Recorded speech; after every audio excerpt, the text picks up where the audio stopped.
مریم نواز صاحبہ نے جو جلسے کے اندر جس طرح تصویریں دکھائیں حاضر سروس ججز کی، اگلے ہفتے سے اس سلسلے میں کورٹ کے اندر سماعت جو ہے وہ شروع ہونے جاری ہے، جو از خود نوٹس کیس ہے.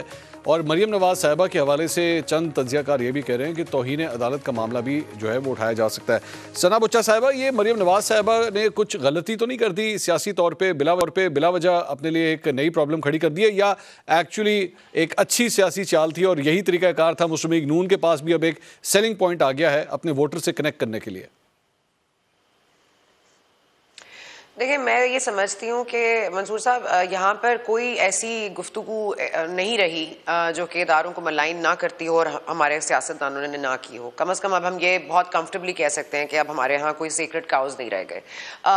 اور کچھ میڈیا کی وجہ سے، سوشل میڈیا کی وجہ سے، کچھ ٹیکنالوجی کی بنیاد کی وجہ سے the evidence gathered may not be admissible in court, but یہ تو ہے کہ آلریڈی ایک چیز ایگزسٹ کرتی ہے. It's doing its rounds, it's hampering and it's having an effect on the reputation of judges.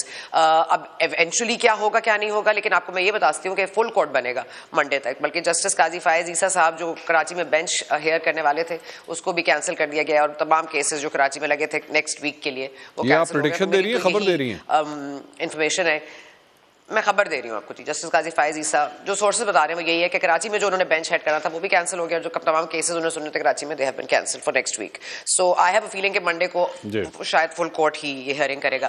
کیونکہ مسئلہ اب یہ ہے کہ چیف جسٹس صاحب کا یہ استحقاق تو ہے کہ وہ کس کو بینچ میں شامل کرتے ہیں، لیکن یہ استحقاق نہیں ہے کہ وہ کسی کو جانے کے لیے یا کسی کو وہاں سے خود ہٹائیں. دونوں ججز کے حوالے سے اب مریم صاحب عظمہ صاحبہ بریک سے پہلے کہہ رہی تھیں کہ ہم تو صرف شکایت کر سکتے ہیں، تو پاکستان پیپلز پارٹی کیس لے کے کیوں چلی گئی ہے؟ انہوں نے باقاعدہ طور پر یہ فاروق نائک سے یہ پٹیشن دائر کروائی ہے نا کہ یہ دو ججز اپنے آپ کو ریکیوز کریں اس کیس کو سننے سے. تو کہنے کا مقصد ہے شکایت کرنا اور اس کو عملی جامہ پہنانا دو ڈفرینٹ چیزیں ہوتی ہیں، وہ کرنا چاہیے. بہرحال دوسری بات یہ کہ آپ نے مریم صاحبہ کے حوالے سے سوال کیا. دیکھیں، مریم صاحبہ مجھے بتا دیں کہ آئینی اور قانونی کون سا طریقہ ہے جو عمران خان صاحب کس منہ سے کہتے ہیں کہ قانون اور آئین کا احترام کریں، اور کس منہ سے نون لیگ والے کہتے ہیں. مجھے یہ بتا دیں کہ میاں صاحب کو باہر بھیجنے میں کس کورٹ نے ان کو ضمانت دی تھی، کون اس کا ضمانت کے لیے، شہباز شریف صاحب نے اپنا نام دیا تھا، وہ کیس کہاں ہے، وہ ضمانت کہاں ہے، وہ کس نے دی تھی؟ عمران خان صاحب کہتے ہیں میں نے نہیں دی، کورٹس کہتے ہیں ہم نے نہیں دی، وہ کہتے ہیں جی ہم نے نہیں دی. تو کس نے دی، اور یہ ان کو اتنا لیوے کس نے دیا؟ تو لیٹس ناٹ گیٹ انٹو کہ کیا آئینی تھا اور کیا غیر آئینی تھا. اگر آپ کا ڈپارچر غیر آئینی تھا تو آپ کی آمد بھی غیر آئینی ہوئے گی. تو آئین وائن میں آپ پلیز، یہ مجھے لگتا ہے آئین کی تشریح تو آئی تھنک ضروری ایک دفعہ کر دینی چاہیے، لیکن اس کے لیے کون سا بینچ سوٹیبل ہوگا وہ آئی تھنک یہ سیاستدان خود ڈیسائیڈ کر لیں.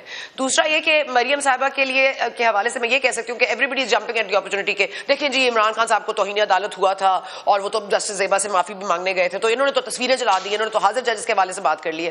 میرا یہ خیال ہے کہ ہم لوگ یہ بار بار کہتے بھی رہے ہیں کہ مریم صاحبہ کو نام لینے چاہیے، 5 کا ٹولہ آئیں بائیں شائیں نہ کریں، سیدھی بات کریں. اب وہ حاضر ججز کے حوالے سے جو انہوں نے گفتگو کی ہے، can she support it with evidence, can does she have enough evidence to support it and stand in court against it, well and good. نہیں تو اس میں کوئی توہین کی بات نہیں ہے. آپ نے کسی کو اکیوز کیا ہے، جس طرح عمران خان صاحب تو ماشاءاللہ دن رات صبح شام ہر کسی کو اکیوز کرتے ہیں، وہ تو الحمدللہ کسی کو انہوں نے چھوڑا ہی نہیں ہے. کوئی لفافہ ہے تو کوئی چور ہے تو کوئی ڈاکو ہے تو کسی نے یہ کر لیا، کسی نے قتل کی سازش بنا رہا ہے، کسی نے پیسے دے دیے. مطلب اگر واقعی غیر آئینی اور غیر قانونی الزامات پہ کوئی سزا ہوتی تو سب سے پہلے تو عمران خان صاحب کو ملتی. تو مریم صاحبہ کو anyways I think kudos to her کہ انہوں نے ایک نیا بیانیہ ضرور اپنا رکھ دیا ہے جو ہم پی ایم ایل این میں مس کر رہے تھے اور مسنگ تھا. تو now that is in place. اب اس کے اوپر میں اور آپ مطلب اپوز کر سکتے ہیں کہ یہ صحیح تھا کہ غلط. مظہر صاحب، کیا اس کی یہ وجہ ہے جو اینڈ پہ ثنا نے کہا کہ جی چونکہ عمران خان صاحب کو اگر سزا ہونی تھی تو پھر عمران خان صاحب کو ہو جاتی، تو چونکہ آج کل ابھی تک عمران خان صاحب کو اس قسم کی کوئی سزا نہیں ہوئی تو اس لیے مریم نواز صاحبہ کو سزا دینا بھی جو ہے وہ اتنا ہی مشکل ہوگا، اور بڑے بڑے سیاستدان جو ہیں وہ یہ لیوریج لے جاتے ہیں آرام سے؟ جی ہمارے یہاں یہ ہوا ہے. میں نے پہلے بھی کہا تھا کہ اس پوری صورتحال کی بدقسمتی سے ذمہ دار خود عدلیہ ہے، اور عدلیہ کو اس چیز کو دیکھنے کی ضرورت ہے. کیونکہ جب آپ اتنا زیادہ اپنے آپ کو سیاسی مقدمات میں الجھا لیتے ہیں اور پھر ایک کہ کہیں نہ کہیں کسی نہ کسی، اس لیے کہ ایک پولرائز سوسائٹی ہے، پولرائز سوسائٹی میں میری پسند کا جج، میری پسند کی بینچ، یہ ایک آپ کا صرف اسی پولیٹیکل کیسز میں نہیں کہہ رہا، ایون اگر آپ کورٹ چلے جائیں, آپ ہائی کورٹ چلے جائیں, آپ کو وکیلوں سے بات کر لیں, آپ کو پتہ چل جائے گا کہ یہاں یہ اس جج کے سامنے ہمیں کیس لگوانا ہے, اس جج کے سامنے. جب یہ مائنڈ سیٹ ہمارا ہو جائے تو اٹس اے سیریس کوسچن کہ آپ کی جوڈیشری کتنی کمپرومائزڈ ہو گئی ہے, کہ ہم اس طریقے سے چیزوں کو دیکھتے ہیں. بینچ کی تشکیل سے ہم فیصلے کو اخذ کر لیتے ہیں, اور بدقسمتی سے وہ باتیں درست بھی ثابت ہوتی ہیں. ہم نے ماضی میں بھی دیکھا, اب بھی دیکھا. اسی طریقے سے جیسے آڈیو لیکس وغیرہ ہیں, آڈیو لیکس دیکھیے جس طرح مریم نواز صاحبہ نے 2 ججز کے نام لیا, آڈیو لیک کی ابھی تک اوتھینٹسٹی اسٹیبلش نہیں ہے.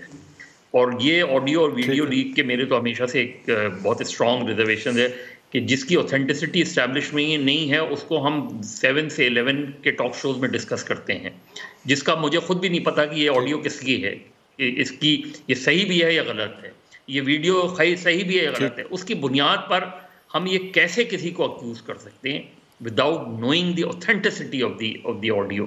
بالکل اسی طریقے سے جس طرح ہماری عدلیہ نے بعض اوقات پولیٹیشنز کے بارے میں جو ریمارکس پاس کیے ہیں, جس طرح کے ریمارکس پاس ہوتے ہیں, عدلیہ اپنے فیصلوں سے بولا کرتی ہے, ججز اپنے فیصلوں سے بولا کرتے ہیں. ہمارے یہاں ججز نے بولنا شروع کر دیا ہے, فیصلے کم ہمیں بولتے نظر آتے ہیں, ججز ہمیں زیادہ بولتے نظر آتے ہیں.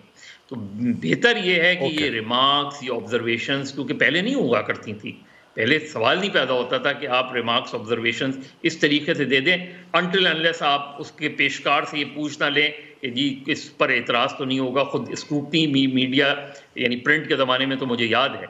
تو اب ایک اوپننس آ گئی. اب اوپننس میں غلطیاں بھی ہوتی ہیں, وہ بھی ہوتی ہیں. پہلے میڈیا کے لیول پہ ہوتی تھیں, اب پولیٹیشین ایک دوسرے سے, اور پھر یہ بھی کہا عدلیہ کے لیول پہ بھی کہ یہ ایک ایماندار وزیر اعظم ہے.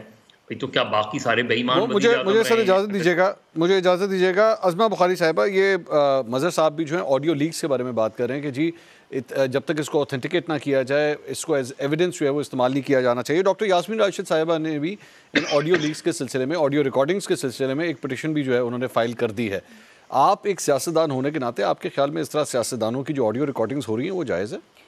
دیکھیں پہلے تو میں ثنا کا تھوڑا سا جو ہے نا وہ درست کرنا چاہتی ہوں معلومات, کہ فاروق ایچ نائک صاحب نے پی ڈی ایم کی طرف سے ایک لیٹر جو ہے وہ سپریم کورٹ آف پاکستان میں بھیجا تھا. اس پہ تمام پولیٹیکل پارٹیز کے سگنیچرز موجود تھے, اور اس لیٹر کے پیش ہونے سے پہلے جیسے میں نے کہا کہ وزیر اعظم پاکستان نے اپنی ایک آفیشیل پریس کانفرنس کے اندر جو ہے وہ ریکویسٹ کی تھی کہ جو ہے ان کو جج صاحبان کو ہمارے کیسز جو ہیں اس کے اندر نہ بٹھایا جائے. دوسری بات, جج زیبا چودھری جو ہے اس کو دھمکی دی گئی تھی, اس کو کہا گیا تھا کہ ہم تمہیں دیکھ لیں گے اور یہ کر لیں گے اور وہ کر لیں گے. مریم صاحبہ نے کچھ حقائق بیان کیے ہیں جو سرفیس پہ آئے ہیں, اور اس کے ساتھ اب آپ کا سوال ریلیٹ ہوتا ہے وہ یہ ہے کہ جہاں تک یہ آڈیو کی بات ہے, سپریم کورٹ آف پاکستان کا فیصلہ موجود ہے جس کے اندر انہوں نے کہا کہ اگر آڈیو کے اندر جو ہے وہ اگر اس کی تحقیق ہو جائے اور وہ اگر اوریجنل ثابت ہو تو اس کے اندر جو حقائق ہیں ان کو استعمال کیا جا سکتا ہے. میری اطلاعات کے مطابق کہ اس کی جو رانا صاحب نے کہا بھی تھا, رانا ثناء اللہ صاحب نے, کہ انہوں نے فورینزک کے لیے بھیج دیا. فورینزک پہ 48 آورز سے زیادہ تو نہیں لگتے, تو موسٹ پروبیبلی اس کی فورینزک ہو بھی گئی ہو.